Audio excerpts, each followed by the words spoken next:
And we are back with the second part of my top 60 sports cards countdown, but it's going to end up being like 63 cards because I had a tie for 60th, so that makes it 61 total. And then I realized I had forgotten a couple of key cards when I put this list together, nearly a month ago.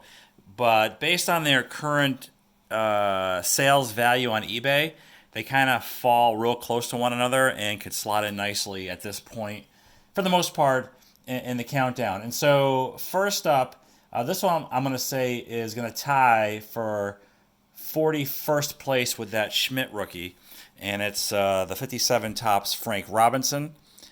And really nice example here, 6.5 grade. I paid about, I think it was $2.99.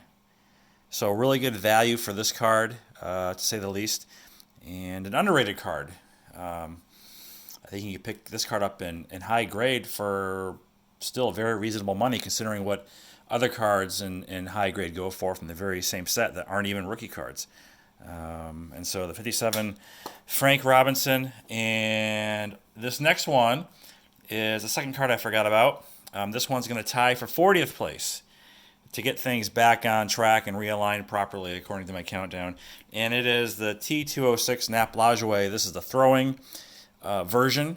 And this is my highest graded T206 card, the PSA 3. I didn't realize how much this card was worth. I happened to look it up on eBay, and there were no sales for threes, but fours were several $100s, and even like ones and twos were like $200, and I paid like $240 for this whenever it was several years ago. So I think it's probably a good point in the countdown to include this card, and it's one of about, I think I have 6 T206 cards, and the prices for those are quickly escalating.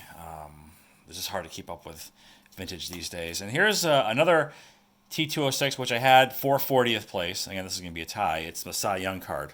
This is a low grade 1.5 glove showing. Card has issues, got some creasings, off-centered, rounded corners. But it's a Cy Young card, and I like this one the best out of all his cards he has from that set. So, and that will be number 40. So now we're back on track. Number 39 is going to be the 71 Nolan Ryan. This is a PSA 8, as you could see, and I mentioned it, I think, the first time I showed the card. The centering looked better in the scan than it did in hand, but still really nice overall. I mean, those borders are jet black, and they're really tough to get. These cards are really hard to get in high grade, as everybody knows. And this is an iconic card, a classic card, not a rookie. And I want to say the second most expensive card in the set, behind the Thurman Munson. I could be wrong, but I think that's the case. Okay, now we're up to number 38, and this is going to be the first of many Mickey Mantle cards at this portion of the countdown. And this one is the 55 Bowman, PSA 5.5. I might have paid a little more than I should have for this card, but if you look at the centering, you'll understand why. And another card with very difficult borders to remain clean and intact. A little bit of chipping here and there, but it definitely is, I mean, it's a 5.5. It is what it is. Yeah, so that was a big pickup. I think that was one of a couple that I bought at the same time about a year ago when I closed out my basic run, minus the 52 Topps. Okay, and where do I have my list here? All right, up next is another Mickey Mantle. It is the 1969 Topps yellow letter. I don't have any interest in acquiring the white letter. They're very expensive, and I just don't really have interest in getting it. So this one's a 7, and the centering on it is not so great, and I do specifically remember just being fed up with trying to find one of these centered. And I just bought this one. Said, the hell with it. Just to get into my collection and move on. And that's exactly what I did. So, yeah. Not much more I could say about that card. I think I paid like $240 for it. So, let's see. 1, 2, 3, 6. I mean, nowadays, what do I have it as a value? I have it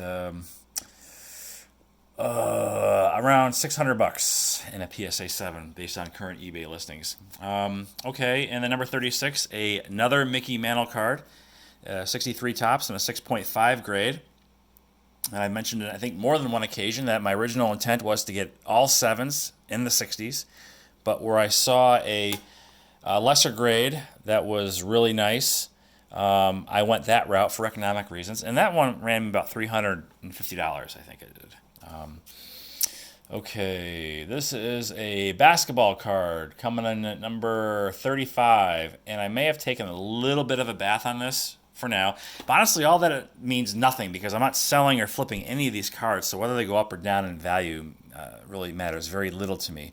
But most cases, these cards will go up in value. The 72 Dr. J, and I got this from Four Sharp Corners. I had to go back and look at the invoice. I spent a lot of money with those guys over the last couple of years. And this one I paid $727.19 for. And I think current eBay is tracking at, what the fuck is it? Around $650, depending on the day of the week. And that could be said about all these cards in general. So again, it was just a loose estimate. I did a quick scan of sold listings for a vast majority of these cards to kind of establish where they're going to fall on this list. Okay, up next is another Mickey Mantle card, the 59 tops and the PSA 6. And this is a pretty easy card to come by. I guess it was double printed or triple printed or whatever, but a nice 6. I mean, the centering is a little off. There are some print issues on the surface that maybe you don't see from the video here, but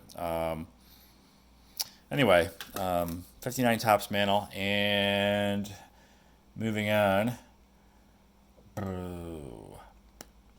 A more modern, these next two are very recent cards. First up, I have it as 2014, but it's really a 2012. It's the Bryce Harper Fan Favorites autograph with the retro 84 style.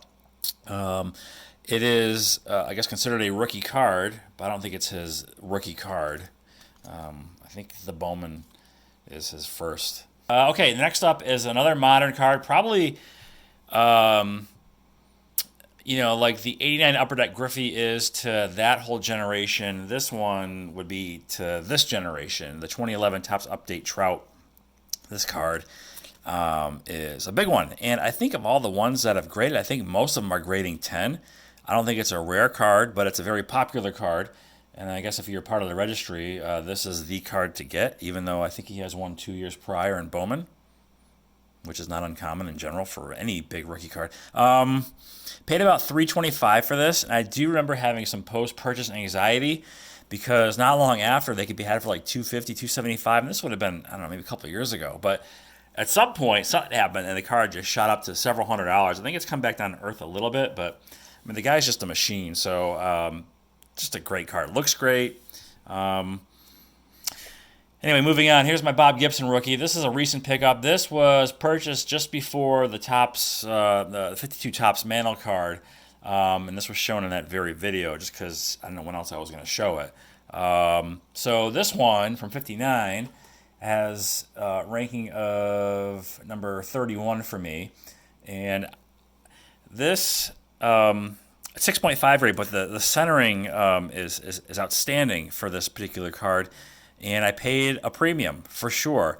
I missed it the first go around on eBay, and then it popped up again a couple months later. The guy was looking for a flip, and so I basically ended up paying, what the hell was the original price for this thing? He got it for $660. I paid $770 for it, I think. And so after eBay fees and commissions and all that bullshit, I mean, he may have made $50 on the sale. I don't know. But anyway, a huge card for sure. I didn't really care for the rookie card for a while because I didn't like that pink border. But then it kind of grew on me because I started seeing the card pop up in other videos and just seeing it in general. So I also wanted to have it because it's just a big card to have from that particular era. Moving on, I have this this is number 30, by the way, 1967 Topps Rod Carew and a 7.5. And this guy is underrated too, I think, kind of like Frank Robinson. I want to say I got this from Red Zone Sports Cards. He's a guy or a vendor that I'll go to on occasion for vintage. I bought maybe 4 or 5 cards from him. And if you go on his website, he offers a discount which is common because essentially it's what he wants for the card, less any eBay fees or transactional fees, PayPal, etc. So I'll buy it direct if I feel it's a good value. And this one was. And this guy's definitely a big Hall of Famer. I like Rod Crew quite a bit. Where are we at? Another Mickey Mantle card coming in at number 29. It's my 62 tops and a 6.5 grade. Another card with difficult borders, the brown edges, the wood chipping sort of look to it that can happen. This one's centered kind of nicely. I would say it's centered very nicely, not kind of nicely. And this was a good value. Somebody asked me to give my ROI, and like I don't know if I mentioned it already, but it really means nothing unless you're selling, right? So, but I did pay. I do recall exactly $360 for this card, and I buy it now. And so today it goes for a little bit more than that, as do most of the Mickey Mantle cards. All right, up next, big card, modern era. This is the 1993 SP Derek Jeter. I bought this in an 8.5 because 9s are like 5 times the price of an 8.5.